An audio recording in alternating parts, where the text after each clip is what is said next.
Hello everyone, स्वागत है आप सभी का इंडियन पॉलिटी के नेक्स्ट सेशन में। आज के इस सेशन में हम लोग अपने हमारा जो कॉन्स्टिट्यूशन है उसके फीचर्स के बारे में डिस्कस करेंगे। हमारा जो कॉन्स्टिट्यूशन है क्योंकि बहुत ही वास्ट है, बहुत ही बड़ा है, ठीक है, और इसके फीचर्स इतने ज़्यादा अच्छे हैं, अच्छे होने की वजह से कह सकते हैं कि अभी तक सस्टेन कर रहा है।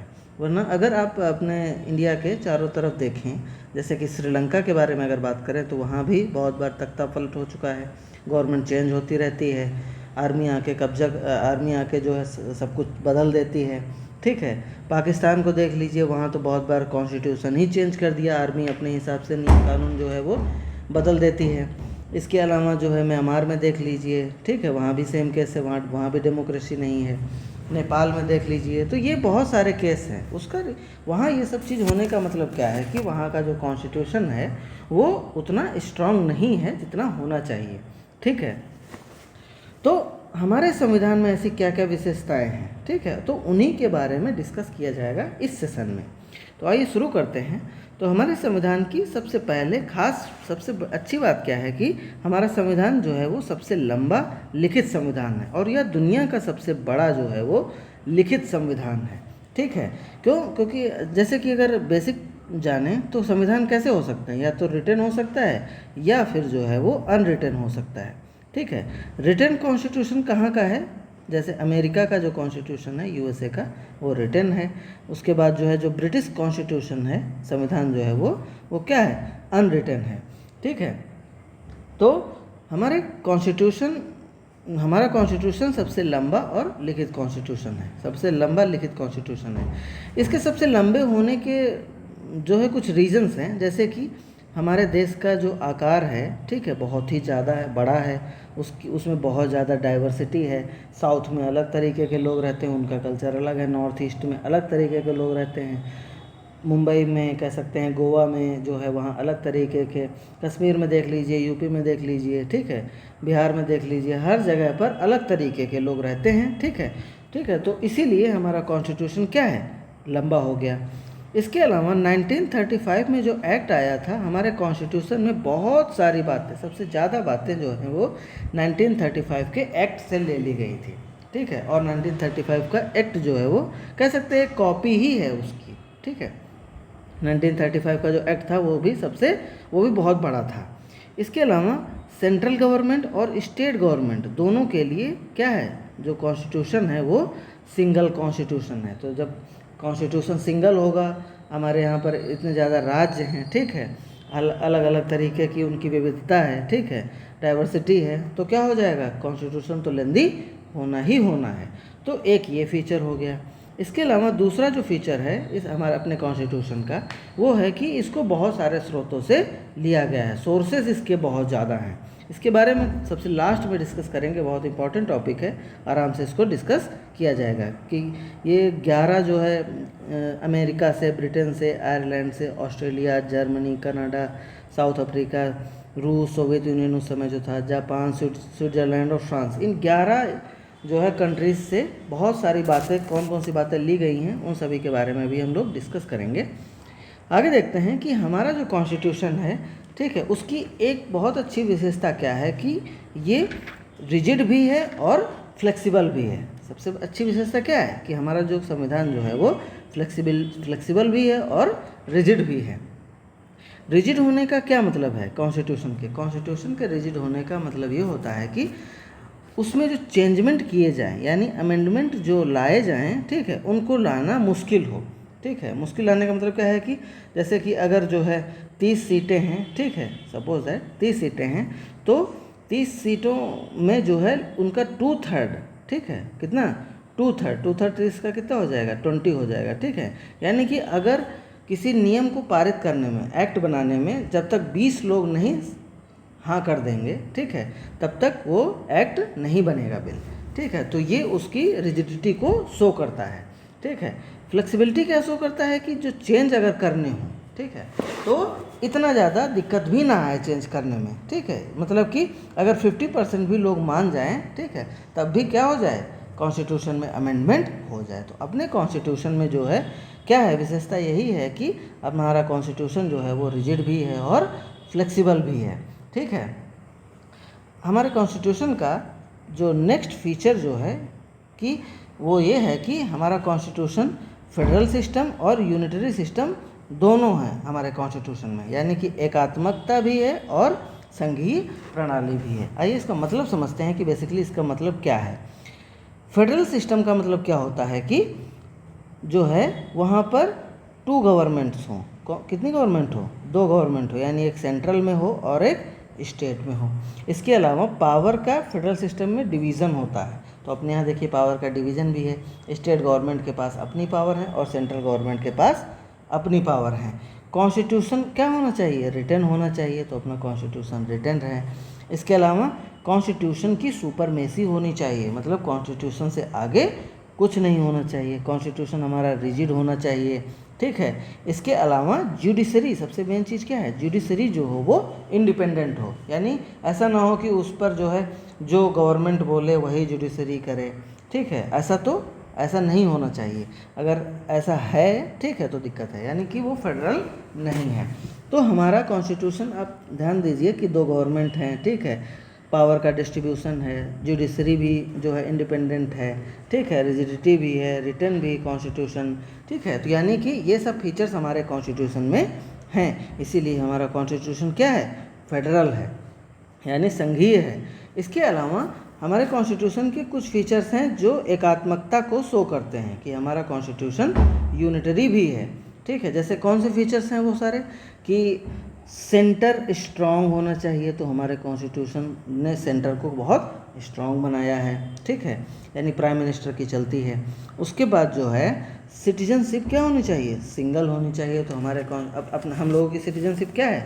सिंगल ही तो है, यानी कि हम लोग सिटीजन ऑफ इंडिया ही कहलाते हैं। ये तो नहीं कहलाते ना कि I am the citizen of Bihar या I am the citizen of जो है कर्नाटका, ये सब चीज़ तो नहीं कहते हैं ना। जैसे यूएसए में क्या होता है, वहाँ पर जो है सेंटर उन लोगों को जो है सेंट्रल गवर्नमेंट की भी सिटीजनशिप मिलती है और वहाँ पर जो स्टेट्स हैं उनकी भी सिटीजनशिप मिलती है।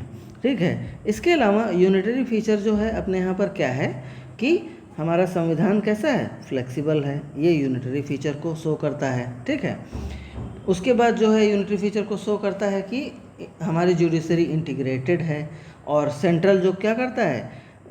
स्टेट गवर्नमेंट में गवर्नर को अपॉइंट करता है। तो ये सारे फीचर्स क्या शो करते हैं कि हमारा संविधान क्या है? एकात्मक भी है। ठीक है, तो ये सारी चीज़ें एकात्मकता को जो है वो शो करती हैं। नेक्स्ट जो फीचर है हमारे कॉन्स्टिट्यूशन का वो ये है कि हमारी जो सरकार होती है उसका रूप संसदीय है। ठीक है, उसका रूप क्या है? संसदीय है, मतलब पार्लियामेंट्री फॉर्म ऑफ गवर्नमेंट है।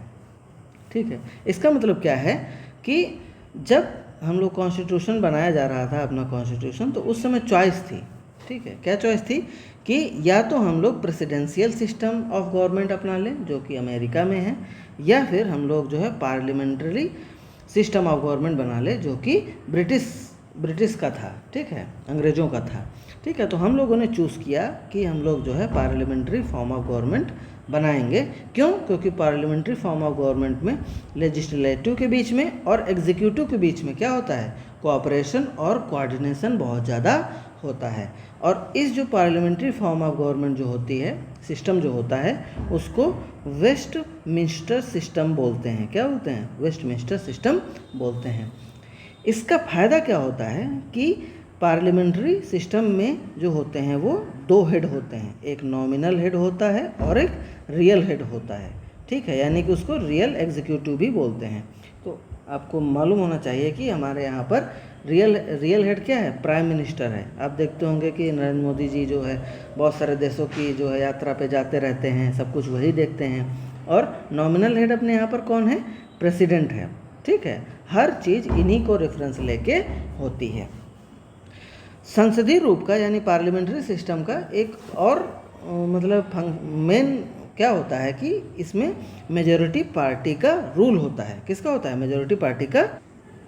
मतलब कि जिस पार्टी की जो पार्टी सबसे ज़्यादा सीट्स जीतेगी उसी की गवर्नमेंट बनेगी। जैसे बीजेपी की सबसे ज़्यादा सीट्स हैं तो बीजेपी की गवर्नमेंट है, सपा की सबसे ज़्यादा होती है तो सपा की हो जाती है। जिसकी भी सबसे ज़्यादा सीट्स होंगी वही जो है रूल करेगा, ठीक है। इसके अलावा अगर ये पार्टीज़ जो हैं वो अपना मत खोती हैं, ठीक है, तो ये उनका लोअर हाउस जो होता है वो मतलब जो लोकसभा होती है वो क्या हो जाती है, डिसॉल्व भी हो जाती है, ठीक है। तो इसलिए क्या कह सकते हैं कि हमारा जो हम लोगों ने पार्लियामेंट्री सिस्टम जो है वो अपनाया, ठीक है, ताकि पावर एक ही जगह पर ना रहे, ठीक है, पावर का डिस्ट्रीब्यूशन हो जाए। नेक्स्ट फीचर जो है वो हमारे कॉन्स्टिट्यूशन के क्या है कि इंटीग्रेटेड और इंडिपेंडेंट जुडिशरी है, ठीक है, यानी स्वतंत्र न्यायपालिका है, ठीक है। तो इसका क्या मतलब हुआ कि जैसे हम लोग जैसे अगर किसी का झगड़ा होता है तो हम लोग कहते हैं ना कि जो है चलो कोर्ट में मिलते हैं, ठीक है, थाने में मिलते हैं, ठीक है। तो हम लोग जानते हैं कि जो है हमें न्याय जो है कोर्ट में ज़रूर मिलेगा, इसीलिए हम लोग ये बात बोलते हैं, ठीक है। तो सबसे ऊपर है कौन, सबसे ऊपर है सुप्रीम कोर्ट, और वो बिल्कुल इंडिपेंडेंट है। सुप्रीम कोर्ट ही नहीं इंडिपेंडेंट है, इसके नीचे जो स्टेट गवर्नमेंट में हाई कोर्ट होते हैं वो भी इंडिपेंडेंट होते हैं। हाई कोर्ट के नीचे होते हैं सबऑर्डिनेट कोर्ट, ठीक है। सबऑर्डिनेट कोर्ट के नीचे कौन से होते हैं, डिस्ट्रिक्ट कोर्ट होते हैं। हर एक कोर्ट में हर एक ज़िले में क्या होते हैं, डिस्ट्रिक्ट कोर्ट होते हैं। इसके अलावा जो है डिस्ट्रिक्ट कोर्ट के नीचे लोअर कोर्ट होते हैं, ठीक है। कहने का मतलब क्या हुआ कि अगर कोई लोअर कोर्ट गया और उसको इंसाफ नहीं मिला तो वो डिस्ट्रिक्ट कोर्ट जा सकता है, या फिर सबऑर्डिनेट कोर्ट भी जा सकता है, हाई कोर्ट भी जाएगा, और सुप्रीम कोर्ट तक वो जा सकता है, और ये बिलीव कर सकता है कि उसको न्याय या इंसाफ जो है वो ज़रूर मिलेगा, ठीक है। क्यों, क्योंकि जुडिशरी क्या है, कॉन्स्टिट्यूशन के अनुसार जुडिशरी जो है वो इंडिपेंडेंट है। नेक्स्ट क्या है कि हमारे कॉन्स्टिट्यूशन का जो अगला फीचर है वो क्या कहता है कि हम लोग संविधान ने हम लोगों को जो है वो फंडामेंटल राइट्स दिए हैं। ये बहुत ही इम्पॉर्टेंट फीचर। तो कौन कौन से फंडामेंटल राइट्स हमें कॉन्स्टिट्यूशन ने दिए हैं, ठीक है, तो अभी तक 6 हैं, ठीक है। कितने हैं, 6 फंडामेंटल राइट अपने पास हैं, ठीक है। तो उनमें से सबसे पहला क्या है, समानता का अधिकार, मतलब राइट टू इक्वलिटी। इसको हमारे कॉन्स्टिट्यूशन में आर्टिकल 14 से आर्टिकल 18 के बीच में जो है वो बताया गया है। इसके बारे में डिटेल सारी जो है वो दी गई हैं। नेक्स्ट क्या है, स्वतंत्रता का अधिकार, ठीक है, यानी कि राइट टू फ्रीडम। इसे आर्टिकल नंबर 19 से लेकर के आर्टिकल नंबर 20 के बीच में एक्सप्लेन किया गया है। थर्ड क्या है, शोषण के खिलाफ अधिकार, यानी कि राइट अगेंस्ट एक्सप्लॉयटेशन। इसको हमारे संविधान में आर्टिकल नंबर यहाँ पर 22 है, 19 से 22, यानी आर्टिकल नंबर 23 से आर्टिकल नंबर 24 के बीच में जो है एक्सप्लेन किया गया है। फोर्थ है धर्म की स्वतंत्रता का अधिकार, यानी कि हम कोई भी अपने धर्म को जो है वो फ्रीली एक्सरसाइज कर सकता है, ठीक है, यानी कि right to freedom of religion. और इसे हमारे कॉन्स्टिट्यूशन में एक्सप्लेन किया गया है कौन से आर्टिकल के बीच में, आर्टिकल नंबर 25 से आर्टिकल नंबर 28 के बीच में। फिफ्थ है सांस्कृतिक और शैक्षिक अधिकार, यानी कल्चरल एंड एजुकेशनल राइट। इसे हमारे कॉन्स्टिट्यूशन में एक्सप्लेन किया है आर्टिकल नंबर 29 और आर्टिकल नंबर 30 के बीच में। लास्ट है संवैधानिक उपचार का अधिकार, यानी कि राइट टू कॉन्स्टिट्यूशनल रेमेडीज़, और इसे एक्सप्लेन किया गया है आर्टिकल नंबर 32 में। ये आर्टिकल्स याद रख लीजिए कि किसको जैसे पूछा जा सकता है कि स्वतंत्रता का अधिकार जो है वो कौन से आर्टिकल में दिया गया है। जब इनके बारे में डिटेल से जब हम लोग फंडामेंटल राइट्स के यानी मौलिक अधिकारों के बारे में पढ़ेंगे तो डिटेल से इनकी स्टडी। हमारे अपने कॉन्स्टिट्यूशन का जो नेक्स्ट फीचर है वो है राज्य के नीति निर्देशक सिद्धांत, यानी कि DPSP। इसको इंग्लिश में क्या कहेंगे, directive principle of state policies. ये बहुत ही इम्पॉर्टेंट है, इसको इन्फोर्स नहीं किया जाता है, ठीक है, इसको जो है कोर्ट इन्फोर्स नहीं कर सकता है आपके ऊपर, लेकिन डॉक्टर भीमराव अम्बेडकर जो थे उन्होंने जो है इसको DPSP को नॉवेल फीचर कहा, ठीक है, क्या कहा, ये हमारे संविधान के नॉवेल फीचर हैं, ठीक है। इन्हें अब हम अपने कॉन्स्टिट्यूशन में पार्ट 4 में जो है वो रखा गया है, और इनको जो है 3 भागों में क्लासिफाई किया गया है, ठीक है, जो मतलब कौन कौन से, सोशलिस्टिक है, गांधीयन प्रिंसिपल हैं, और liberal principle, liberal and intellectual principle जो हैं, इनके बीच में इनको 3 भाग में DPSP इसको डिवाइड किया गया है, ठीक है। सबसे इम्पॉर्टेंट क्या है कि जो हमारे राज्य के नीति निर्देशक सिद्धांत जो होते हैं वो नॉन जस्टिसिएबल होते हैं, ठीक है, क्या होते हैं, नॉन जस्टिसिएबल होते हैं। ठीक है। इन्हें कोर्ट जो है यानी फोर्स नहीं कर सकता है, ठीक है। इनका अगर वायोलेशन आप करेंगे तो इनको जो है इन कोर्ट जो है इनको फोर्स नहीं कर सकता, फोर्सेबल नहीं है हम लोगों के ऊपर, ठीक है। इनको कह सकते हैं कि इनको कहा जाता है कि सुप्रीम कोर्ट ने इनको मिनर्वा मिल्स का जो केस था 1980 में मिनर्वा मिल्स का एक केस था, उस केस में सुप्रीम कोर्ट ने ये कहा था कि जो डीपीएसपी होते हैं वो अपने कॉन्स्टिट्यूशन के बेडरॉक हैं, ठीक है। और ये मतलब कह सकते हैं कि ये बैलेंस बनाते हैं फंडामेंटल राइट के बीच में और डायरेक्टिव प्रिंसिपल के बीच में, जो है ये एक बैलेंस बना देते हैं। तो इसलिए डीपीएसपी जो हैं वो बहुत ही इम्पॉर्टेंट हैं अपने कॉन्स्टिट्यूशन में, और ये बहुत ही इम्पॉर्टेंट फीचर है उसका। नेक्स्ट फीचर हमारे कॉन्स्टिट्यूशन का है मौलिक कर्तव्य, फंडामेंटल ड्यूटीज़ जो हैं वो क्या हैं उसके बारे में है, ठीक है। स्टार्टिंग में क्या था कि फंडामेंटल ड्यूटीज़ जो हैं, जो ओरिजिनल कॉन्स्टिट्यूशन था उसमें फंडामेंटल ड्यूटीज़ जो हैं वो नहीं थी। फंडामेंटल ड्यूटी मतलब एक आम नागरिक की क्या ड्यूटीज़ होती हैं, ठीक है, उनके बारे में है। ये स्टार्टिंग में नहीं थी, ये बाद में ऐड हुई। कब ऐड हुई आपको पता होगा कि 1975 से लेकर के जब इंदिरा गांधी की सरकार थी 1977 के बीच में अपने यहाँ पर इमरजेंसी, इंटरनल इमरजेंसी एक लगी हुई थी, ठीक है। उसके बाद जो है इनको ऐड किया गया, किस अमेंडमेंट के थ्रू, 42nd कॉन्स्टिट्यूशनल अमेंडमेंट के थ्रू मौलिक कर्तव्यों को जो है वो कॉन्स्टिट्यूशन में ऐड किया गया। तो ये एग्ज़ाम में पूछा जा सकता है, ठीक है। एक चीज़ याद रखिए, जो 42nd कॉन्स्टिट्यूशनल अमेंडमेंट था उसको मिनी कॉन्स्टिट्यूशन बोला जाता है। क्या बोला जाता है? मिनी कॉन्स्टिट्यूशन बोला जाता है। क्यों? क्योंकि इसमें बहुत ज़्यादा चेंजेस हुए थे अपने कॉन्स्टिट्यूशन को लेकर के, ठीक है। नेक्स्ट फीचर अपने कॉन्स्टिट्यूशन क्या क्या है कि ये शो करता है कि अपना जो स्टेट है, ठीक है, मतलब अपना इंडिया जो है, भारत जो है वो एक सेक्युलर स्टेट है, ठीक है। स्टार्टिंग में जो प्रियम्बल था, ठीक है, उसमें ये सेक्युलर वर्ड नहीं जुड़ा हुआ था, ठीक है। मतलब सेक्युलर वर्ड का मतलब क्या होता है कि कोई भी अपने धर्म की प्रैक्टिस जो है वो अपने अकॉर्डिंग, अपने तरीके से कर सकता है, ठीक है। और किसी भी जो है मतलब कि कोई भी पार्टिकुलर रिलीजन इंडिया का नहीं है, कोई ऑफिशियल रिलीजन जो है, धर्म जो है वो इंडिया का नहीं है, ठीक है। यानी कि जैन धर्म वाले अपने हिसाब से अपने धर्म की प्रैक्टिस कर सकते हैं, हिंदू अपने तरीके से, मुस्लिम अपने तरीके से, ठीक है। स्टार्टिंग में ये जो सेकुलर वर्ड है ये कॉन्स्टिट्यूशन में ऐड नहीं था। तो कब ऐड हुआ? ये ऐड हुआ 42nd जो कॉन्स्टिट्यूशनल अमेंडमेंट हुआ 1976 में, उस समय ये जो है सेकुलर वर्ड जो है कॉन्स्टिट्यूशन में ऐड किया गया। तो ये बहुत ही इम्पॉर्टेंट फीचर है, ठीक है, क्योंकि हर जगह जो है आप देखोगे कि मतलब धर्म को लेकर बहुत ज़्यादा लड़ाई झगड़े बहुत सारी कंट्रीज़ में चल रहे हैं, ठीक है। तो अपने यहाँ पर ऐसा मतलब जो है कह सकते हैं कि सेकुलर स्टेट है, सब लोग अपने हिसाब से अपनी चीज़ें प्रैक्टिस कर सकते हैं। नेक्स्ट है अपना कॉन्स्टिट्यूशन का फीचर सार्वभौमिक वयस्क मताधिकार यानी यूनिवर्सल एडल्ट फ्रेंचाइज। इसका क्या मतलब होता है कि यूनिवर्सल एडल्ट फ्रेंचाइज का क्या मतलब होता है कि वो हर एक आदमी जिसकी उम्र जो है वो 18 साल या 18 साल से ऊपर है, वो उसको जो है वोट करने का अधिकार है, ठीक है। चाहे वो किसी भी कास्ट का हो, किसी भी जाति का हो, किसी भी रेस का हो, ठीक है, मतलब उसका कलर चाहे जैसा हो, चाहे गोरा हो चाहे काला हो, किसी भी रिलीजन का हो, ठीक है, किसी भी धर्म का हो, हिंदू हो, मुस्लिम हो, सिख हो, ईसाई हो, कोई भी सेक्स हो, लड़का हो या लड़की हो, ठीक है, चाहे उसने पढ़ाई की हो या ना की हो, मतलब वो लिटरेट हो या इलिटरेट हो, वो धनी हो या गरीब हो, ठीक है, कुछ भी हो, अगर वो 18 या 18 साल से ऊपर है तो उसको वोट करने का अधिकार है, ठीक है।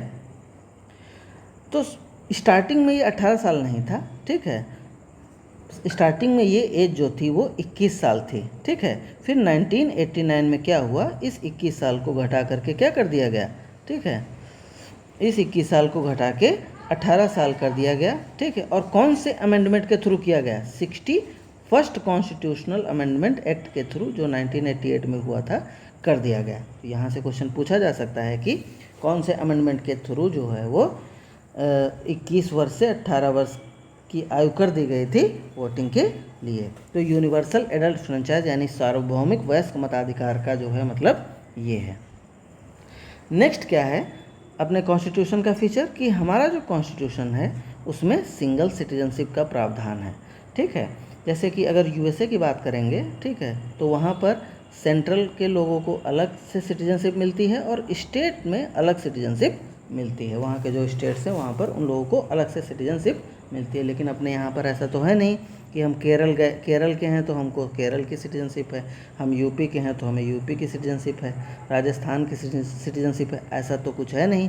तो ये हमारे कॉन्स्टिट्यूशन का एक बहुत ही अच्छा फीचर है कि सिटीजनशिप क्या होगी, वो सिंगल सिटीजनशिप होगी, जैसे कि ब्रिटेन में है, ठीक है, जैसे अंग्रेज़ों की थी, यूके की थी, ठीक है। डबल सिटीजनशिप का प्रावधान कहाँ पर है, यूएसए में है, ठीक है।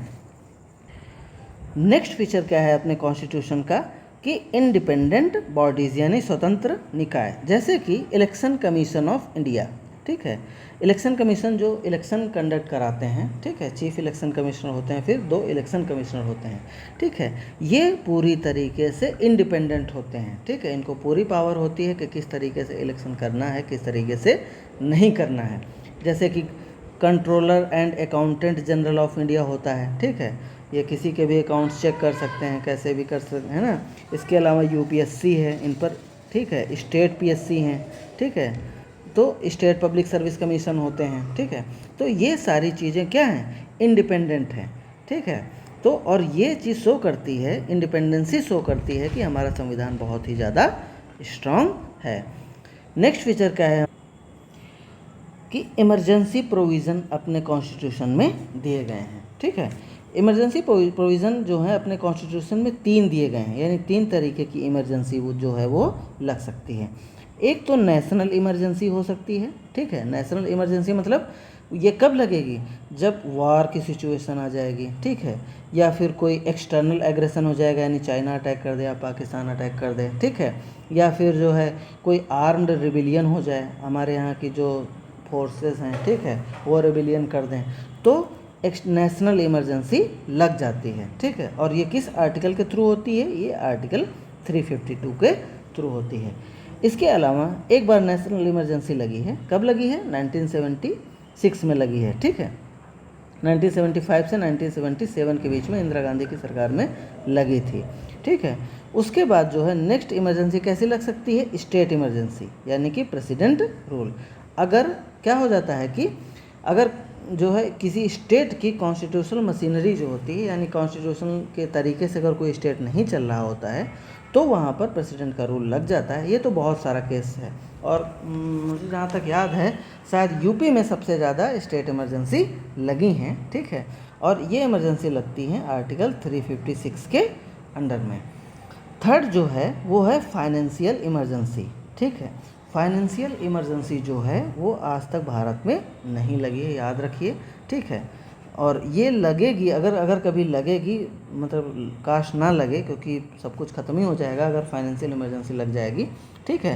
क्योंकि इंडिया के पास पैसा नहीं रहेगा तभी ऐसा होगा, जैसे कि पाकिस्तान के साथ होने वाला है कि वहाँ पर चाय पीने के लिए पैसे लोगों के पास नहीं है, मतलब गवर्नमेंट के पास पैसे नहीं है चाय खरीदने के लिए, एक्सपोर्ट करने के लिए, ठीक है। श्रीलंका की हालत देख लीजिए, म्यांमार की देख लीजिए, नेपाल की देख लीजिए, पाकिस्तान की देख लीजिए, अफ़गानिस्तान की देख लीजिए, ठीक है। ये इतनी सारी कंट्रीज़ में सोच लीजिए फाइनेंशियल मतलब कह सकते हैं कि अनस्टेबल हैं, कम्प्लीटली अनस्टेबल हैं। सिचुएशन 1991 1992 में आई थी, लेकिन फिर उस समय उसके अलावा 2007 में भी सिचुएशन आई थी, ठीक है, कि फाइनेंशियल इमरजेंसी लग जाए, लेकिन हमारी गवर्नमेंट्स ने जो है वो संभाल लिया। और ये इमरजेंसी आर्टिकल 360 के थ्रू जो है वो लगती है। नेक्स्ट क्या है कि नेक्स्ट फीचर अपने जो है क्या है कॉन्स्टिट्यूशन का कि 3 टायर गवर्नमेंट होगी, ठीक है। 3 टायर गवर्नमेंट का मतलब क्या है कि एक तो सेंट्रल में गवर्नमेंट होगी, दूसरी कहाँ पर होगी, स्टेट में गवर्नमेंट होगी, और याद रखिए 73rd and 74th constitutional amendment act जो हुआ था, ठीक है, उसके थ्रू 3rd टायर गवर्नमेंट को ऐड कर दिया गया था। मतलब कौन सी 3rd टायर गवर्नमेंट हो जाएगी, लोकल गवर्नमेंट। तो ये हमारे कॉन्स्टिट्यूशन का बहुत ही इम्पॉर्टेंट फीचर है। तो ये बहुत सारी चीज़ें हम लोगों ने डिस्कस की, एक बस रह गया है पॉइंट, उसको भी डिस्कस कर लेते हैं, ठीक है। कौन सा कि हमारे संविधान को बहुत सारे स्रोतों से जो है वो लिया गया था। तो सबसे पहला स्रोत क्या था, तो जूम करके देख लीजिए। सबसे पहला कहाँ से लिया गया, तो सबसे पहले बात कर लेते हैं संयुक्त राज्य अमेरिका से, यानी यूएसए से। यूएसए से क्या लिया गया था, तो यूएसए से सबसे इम्पोर्टेंट क्या है, मौलिक अधिकारों को वहाँ से लिया गया था। उपराष्ट्रपति के बारे में, राष्ट्रपति के होने का क्या प्रावधान होना चाहिए, इनको लिया गया। ब्रिटेन के कॉन्स्टिट्यूशन से क्या लिया गया, संसदात्मक शासन प्रणाली, मतलब पार्लियामेंट्री फॉर्म ऑफ गवर्नमेंट। एकल नागरिकता ब्रिटेन से ली गई थी, ठीक है। आयरलैंड के कॉन्स्टिट्यूशन से सबसे मेन क्या लिया गया था कि नीति निर्देशक सिद्धांत, यानी कि directive principle of state policies ली गई थी। ऑस्ट्रेलिया के संविधान से क्या लिया गया था, प्रस्तावना की भाषा को लिया गया था और समवर्ती सूची का प्रावधान लिया गया था। केंद्र और राज्य के बीच में शक्तियों का विभाजन कैसे होगा, इसको लिया गया था। जर्मनी के संविधान से, ध्यान रखिए, जर्मनी से आपातकाल के संबंधित प्रावधान जो है वो लिए गए थे, यानी कि नेशनल इमरजेंसी, स्टेट इमरजेंसी और जो है फाइनेंशियल इमरजेंसी, इन सभी के बारे में जो है कहाँ से लिया गया था, डिटेल्स जो है वो जर्मनी से ली गई थी। कनाडा से क्या लिया गया था, कनाडा से संघात्मक यानी फेडरल कैरेक्टरिस्टिक जो है, यानी कि रिजिड होना चाहिए कॉन्स्टिट्यूशन, ठीक है, पावर का सेपरेशन होना चाहिए, सारी चीज़ें कहाँ से ली गई थी, कनाडा से ली गई थी। साउथ अफ्रीका के कॉन्स्टिट्यूशन यानी दक्षिण अफ्रीका से क्या लिया था कि संविधान संशोधन की प्रक्रिया कैसे की जाएगी, ठीक है, और राज्यसभा सदस्यों के चुनाव संबंधी प्रावधान क्या होंगे, ये साउथ अफ्रीका के कॉन्स्टिट्यूशन से लिया गया। सोवियत संघ यानी कि पहले यूएसएसआर हुआ करता था, ठीक है ना, अब उसी को रूस कहा जाता है, क्योंकि 1991 में यूएसएसआर का विभाजन हो गया था। पहले बहुत बड़ा था, फिर छोटे छोटे पार्टों में अलग अलग पार्ट्स हो गए उसके, ठीक है, अभी उसको रूस बोलते हैं। तो मौलिक कर्तव्यों को, फंडामेंटल जो है ड्यूटीज़ को जो है यहाँ से लिया गया था। जापान के कॉन्स्टिट्यूशन से क्या लिया गया था, विधि द्वारा स्थापित प्रक्रिया को। स्विट्जरलैंड के कॉन्स्टिट्यूशन के से क्या लिया गया था, संविधान की सामाजिक नीतियों, ठीक है, के संदर्भ में नीति निर्देशक तत्वों का उपबंध क्या होना चाहिए, ये स्विट्जरलैंड से लिया गया था। फ्रांस के कॉन्स्टिट्यूशन से गणतांत्रिक व्यवस्था, अध्यादेश, नियम, ये सारी चीज़ें जो है वो ली गई थी। तो लेक्चर थोड़ा सा लंबा हो गया, लेकिन आप होप्स आप लोगों ने बहुत सारी चीज़ें नए तरीके से सीखी होंगी। तो थैंक यू, हमारे चैनल को लाइक करें, सब्सक्राइब करें और शेयर करें अगर आपको अच्छा लगा हो। तो that's all for the day, keep learning.